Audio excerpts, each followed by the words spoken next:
Maraming salamat po. Unang-una, nagpapasalamat ako sa Panginoon sa binigay niya magandang panahon at siyempre malusog na pangatawan sa ating lahat. Maraming salamat sa inyong mainit na pagtanggap sa amin ngayong araw na ito. Pilipinas kung mahal. Ang tanong ko po, Pilipinas kung mahal, nasaan ka na ngayon? Ano nang nangyari? Bakit tayo nagkahiwalay? Bakit tayo nag-aaway-away? Kung sinong nakaupo, may mga kumukontra. Ang programa ng ating Pangulo ay napakaganda.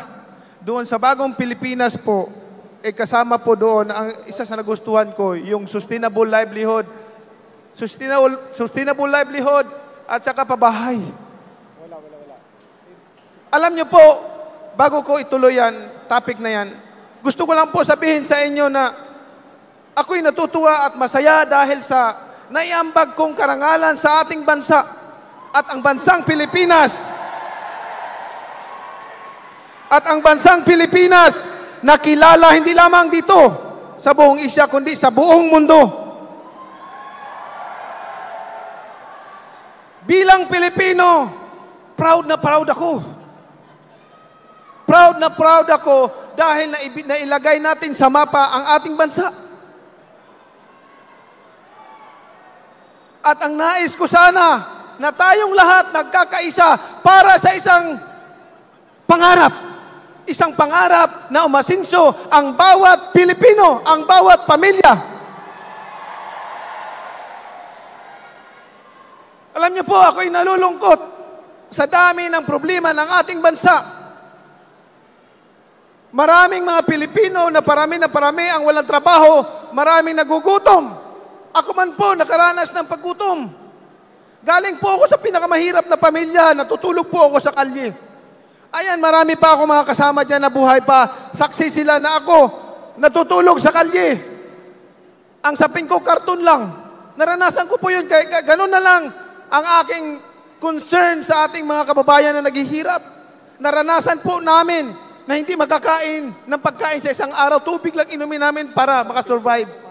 At yung moment na yan, hindi ko makalimutan sa buong buhay ko. Habang ako'y nabubuhay, talagang tumutusok sa puso ko at naalala ko palagi tuwing may nakikita akong mahirap. May isang pagkakataon po kasi nangyari sa buhay namin. 1:30 ng hapon, ang kapatid ko, ngayon gobernador na po siya, asawa ng Panginoon, gobernador po siya ng Sarangani, 5 years old pa lang po yon. At umiiyak na 1:30 ng hapon, walang almusal, walang pananghalian. Humihingi ng pagkain, mama, pagkain, gutom ako. Kami, gutom na rin kami. Pero ang sabi ng mama namin, ni Mami D, mga anak, ano magagawa ko? Wala akong pera pambili ng pagkain. Uminom lang muna kayo ng tubig. Baka mamayang gabi makahanap din ng pagkain. Yung moment na yan, na hindi ko makalimutan, habang ako'y nabubuhay at tuwing may nakikita akong mahirap dito sa ating bansa, tinutusok yung puso ko. Gusto ko silang tulungan. Gusto kong paunlarin ang bansa natin. At ayaw na ayaw ko yung ayaw ko na maiiwanan sila. Kasi at the end of the day, mga kababayan ko, kahit ano man kalaki ng pera mo, kahit ano pa kalawak ng lupain mo, kahit ano karami kayaman mo dito sa lupain, sa lupain, sa atong mundo. Pag tayo'y namatay, lilipas din tayo at iba na rin nagmamay-ari niyan. Yan po ang reality. Yan po ang reality na pag tayo'y nawala na, lilipas din tayo at iba na rin nagmamay-ari na hindi na tayo nagmamay-ari niyan. But as much as possible, makaiwan tayo ng legacy. Legacy na hindi tayo makakalimutan at magkakatulong sa mga henerasyon pang darating.